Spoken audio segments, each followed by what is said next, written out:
What is going on, painting company owners? Happy Wednesday. Brandon from Painter Marketing Pros here. Had an awesome, awesome podcast recording this morning. The Painter Marketing Mastermind podcast should be released. So you guys should be able to see these episodes probably by beginning of October. Still kind of figuring out where exactly we're going to release it. Might end up being on the Painted podcast. But Brian, man, he was a rock star. He's a young guy.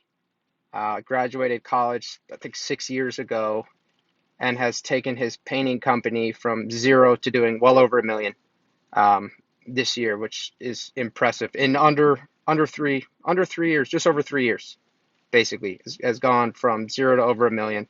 So it was a really good guest. I asked him a lot about his journey, about recommendations he has, because that kind of growth is really admirable. And the podcast recording will have a lot of really great insights, but I wanted to share three of them here. Three of the kind of bigger takeaways that I got from speaking with Brian. So number one is sales. We preach, I apologize if the rain is it's raining a lot here, but we preach sales a lot, right? And keeping your funnel full. So he really believes in the philosophy of not relying on one lead source or even a few different lead sources. He's got a lot of fishing lines, as he calls them. I like that terminology as well. He has a lot of fishing lines in the water to get leads through varying mechanisms. So he goes into pretty good depth on that in the podcast, and when he knows something makes sense and when maybe it doesn't. The second topic that he really covered was calculated risk taking. So Brian's definitely an entrepreneur.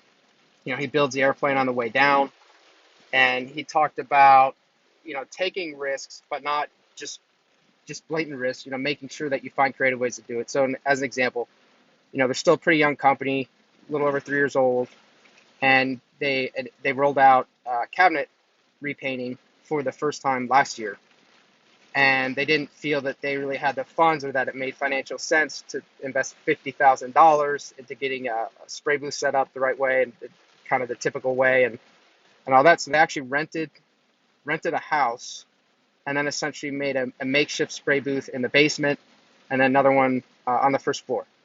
So finding ways to work with what they had to still roll out a new service line that they felt would be really profitable. It's actually done better than he even expected, but kind of thinking creatively and taking calculated risk. So that was a second concept we really got into. And then a third concept that I think is really going to resonate with a lot of you owners was Brian's approach to hiring. Right? We all know that the labor market has been very difficult.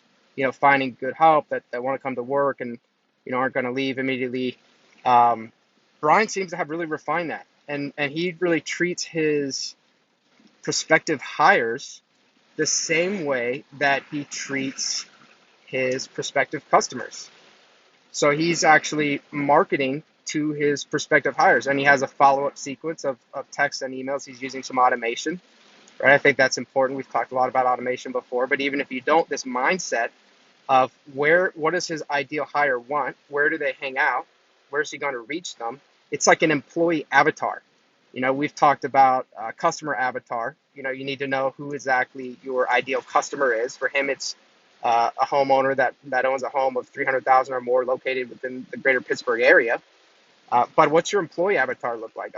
All these companies are thinking a sign-on bonus or more money per hour. You do need to pay good people well, but ultimately he's really built his process around presenting his painters with the opportunity to advance, right? And because he shows up in a really professional manner, because he has frequent communication with them, because he sets clear expectations, he shows them, hey, we're a reputable company, we have our stuff together, and then he shows them the path to success.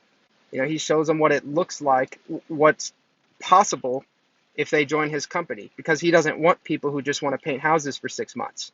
He wants people who want to grow with the company, and ultimately he shows them the path to get to $100,000 for them. He shows them what the culture is like, that they're going to have a career opportunity with Bella's Army Painting, not just a job. This shift from offering people a career and not a job, and finding the people that you're targeting where they hang out, and creating the whole system around that. Ultimately, he's able to attract much better employees than a lot of other painting companies are able to. And if he's paying them a similar, even a slightly higher rate, the difference in production, the difference in quality, the reduction in headaches he's going to have from pissed off customers is going to make it easier for him to just keep growing and scaling. While other painting companies are dealing with employee churn, they're losing their employees, or their employees are doing kind of a shoddy job and they're getting negative reviews on Google. So the podcast is awesome. I was really impressed by Brian. Very excited for the release. I'll keep you guys posted on the Painter Marketing Mastermind. Yeah, I did want to just drop those couple knowledge bombs. Brian, thanks, man. That was excellent. All right, let's get it.